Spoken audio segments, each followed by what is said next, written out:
There's always one. In every family, there's always one child who gets blamed for everything. When something goes wrong, it's their fault. When the family is unhappy, it's because of them. When a parent is angry, they're the target. When there's conflict, they're the cause. They're the family scapegoat. And most people don't realize that being the scapegoat in your family is one of the most damaging psychological experiences a child can have. It's not abuse in the traditional sense. There are no bruises. There are no visible marks. But the psychological damage is devastating. And in this video, I'm breaking down the psychology of family scapegoating, why families create scapegoats, how it damages the scapegoated child, what it does to their brain, and the lifelong effects. Stay tuned. If psychology fascinates you, subscribe and hit the bell. We release brain science that changes your life every single week. Let's start with what scapegoating actually is. Scapegoating is when a family system projects all of its problems onto one member. That member becomes the repository for all the family's dysfunction. When the parents are having marital problems, it's the scapegoat's fault for causing stress. When the family is struggling financially, it's the scapegoat's fault for being expensive. When a sibling is struggling, it's the scapegoat's fault for taking attention. The scapegoat becomes the cause of every family problem. And here's the thing, the scapegoat usually doesn't deserve this. They're not actually causing the problems. The family is just using them as a convenient target for all their dysfunction. Now, why do families create scapegoats? There are several psychological reasons. First, it serves a function. By blaming one person for all the family's problems, the family doesn't have to look at the real issues. The parents don't have to work on their marriage. The alcoholic parent doesn't have to get sober. The family doesn't have to address systemic dysfunction. Instead, they can just blame the scapegoat. If only the scapegoat would change, everything would be fine. So all the family's energy goes into trying to fix the scapegoat. And this temporarily creates the illusion of family unity. Everyone is united against the scapegoat. The family has a common enemy. And that feels better than confronting the real problems. Second, scapegoating serves an emotional function. Families have a lot of repressed anger and pain. But instead of expressing that directly, they project it onto the scapegoat. The scapegoat becomes the container for all the family's negative emotions. The parents can express their anger by blaming the scapegoat. The siblings can feel superior by looking down on the scapegoat. Everyone gets to discharge their emotional pain onto one person.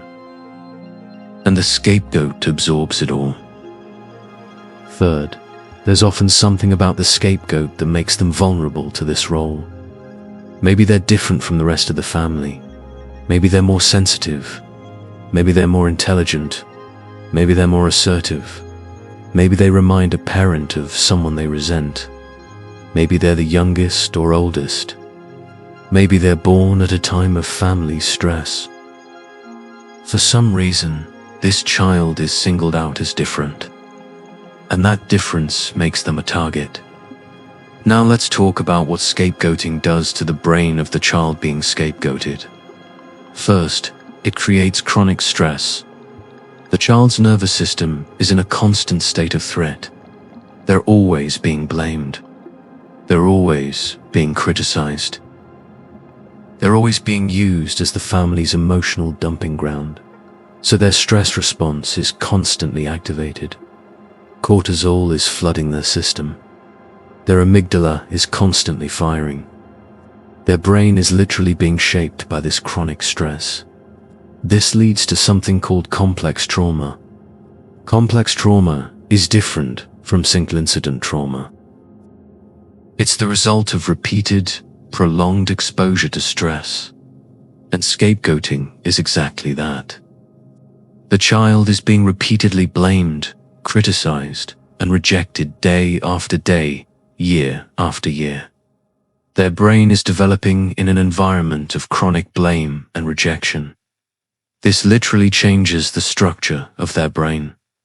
The amygdala gets larger, the threat detection center. The prefrontal cortex gets smaller, the reasoning and emotional regulation center. They literally develop a trauma brain. This trauma brain manifests in several ways. First, there's hypervigilance. The scapegoated child is always scanning for danger. They're always trying to figure out what they did wrong. They're always trying to prevent the next attack. They can't relax. They can't feel safe. Even as adults, they're hypervigilant. They're always bracing for criticism. Second, there's shame. Deep, pervasive shame. The scapegoated child internalizes the message that they're the problem, that they're bad, that they're the reason the family is dysfunctional. This shame becomes a core part of their identity. They believe they're fundamentally flawed, and this belief persists into adulthood. Even when they're no longer in the family system, they still carry this shame. Third, there's anger. The scapegoated child has a lot of repressed anger. They're being treated unfairly. They're being blamed for things they didn't do. They're being used as the family's emotional dumping ground. But they can't express this anger. It's not safe to express anger toward the family. So the anger gets repressed. And repressed anger becomes either depression or acting out. Fourth, there's self-sabotage. The scapegoated child has internalized the message that they're bad. So they often unconsciously sabotage themselves. They fail in school even though they're smart. They sabotage relationships even though they want connection. They create the very problems they're being blamed for. They're literally living out the role the family assigned them. Let me give you a real example. This is Sarah. Sarah was the youngest of 4 children. Her parents had a troubled marriage. Her father was emotionally unavailable. Her mother was critical and anxious. Sarah was a sensitive child. She was artistic and introverted. Her older siblings were outgoing and athletic, so Sarah was different, and that made her a target.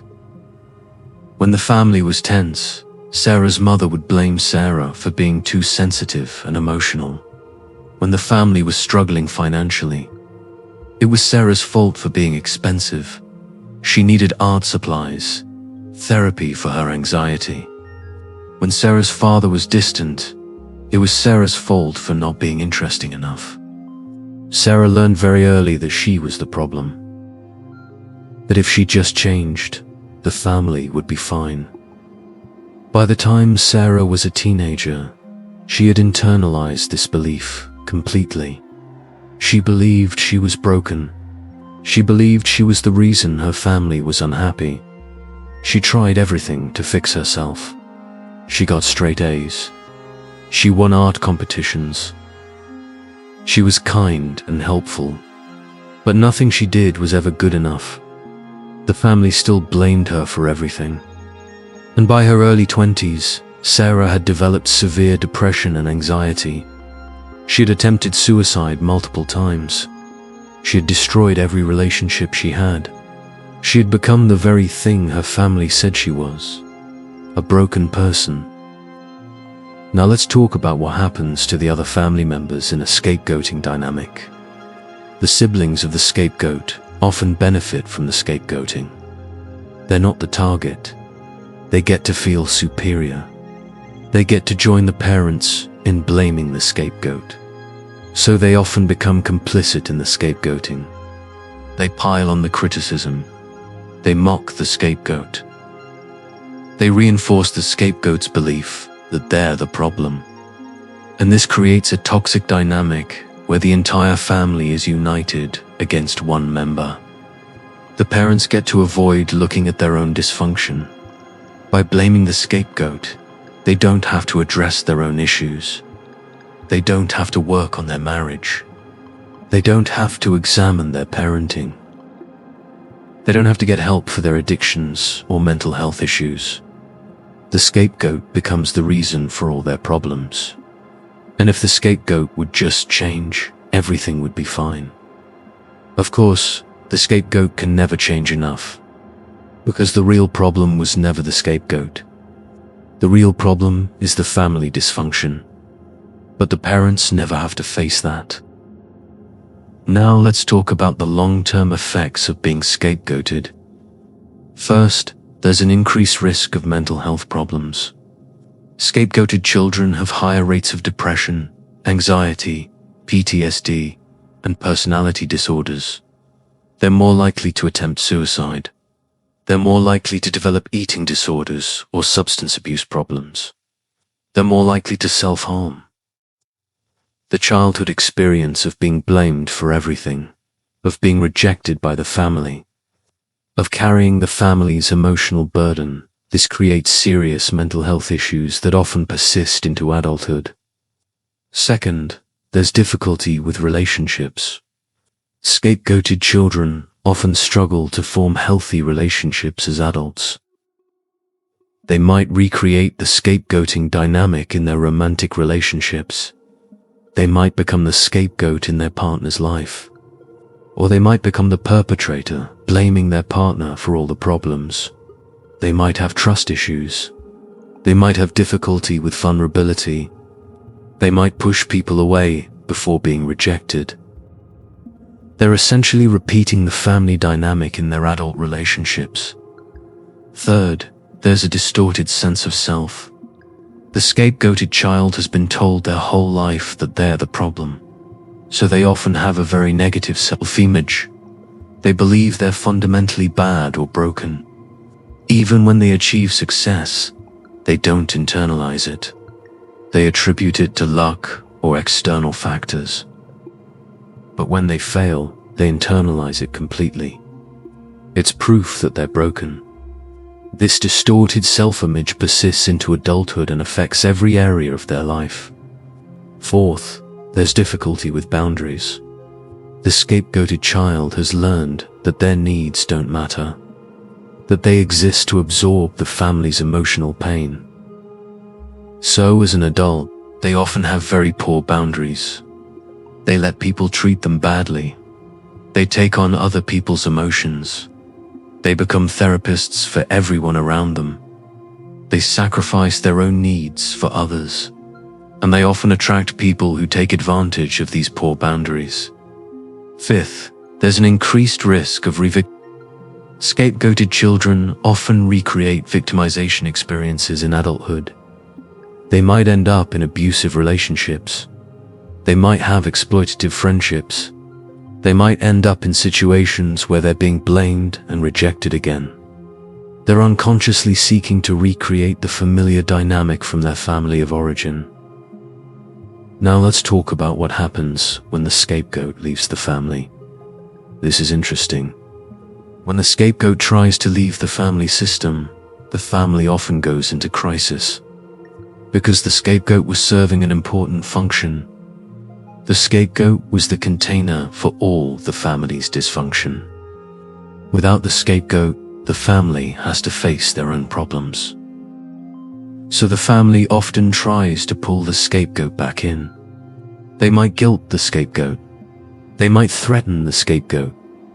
They might create a new crisis to force the scapegoat back. They might rewrite history to make the scapegoat feel like they're abandoning the family. It's actually quite common for the family to turn on the scapegoat when they try to leave. And when the scapegoat does leave, something interesting often happens. One of the siblings often becomes the new scapegoat. The family needs someone to blame, so they just transfer that role to another family member. The family dysfunction doesn't get fixed. It just finds a new target. Now, how do you recover from being a scapegoat? First, you have to recognize that you were scapegoated. You have to understand that the family dysfunction was not your fault. You have to stop internalizing the blame. This is hard because you've been told your whole life that you were the problem. But you have to actively challenge that belief. You have to recognize that families that scapegoat are dysfunctional.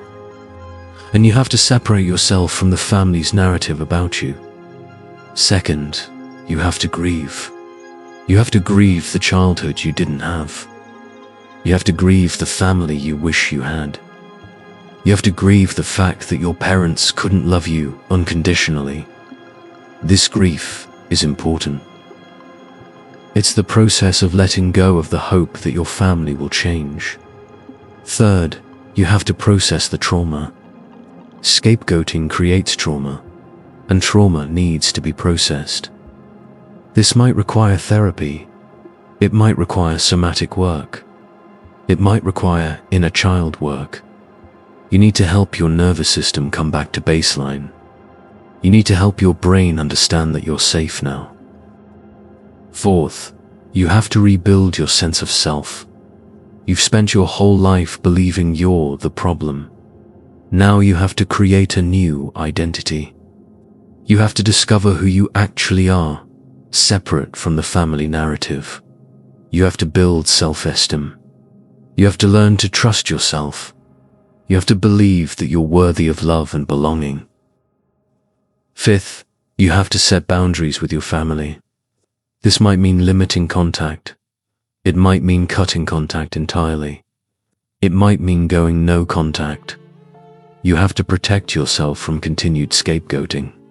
And you have to be prepared for the family's reaction when you set these boundaries. They might accuse you of being ungrateful or selfish. They might guilt you. They might threaten you. But setting boundaries is essential for your recovery. The thing about scapegoating is that it's a systemic issue. It's not about one bad parent. It's about a family system that uses one member as a dumping ground for all its dysfunction. And the scapegoated child has to understand that they didn't cause the family dysfunction. They didn't deserve to be treated that way. And they can recover from it. They can build a healthy life. They can have healthy relationships. But it takes work. It takes intentional effort to undo the damage. It takes therapy and self-reflection and boundary setting. But it's possible. If this video resonated with you, please like it, subscribe to the channel, and hit the bell so you don't miss future videos on psychology and family trauma that actually change your life. Next week, I'm breaking down the psychology of parentification when children become the emotional caretakers of their parents. And it's going to help you understand another form of family dysfunction. Don't miss it. See you in the next one.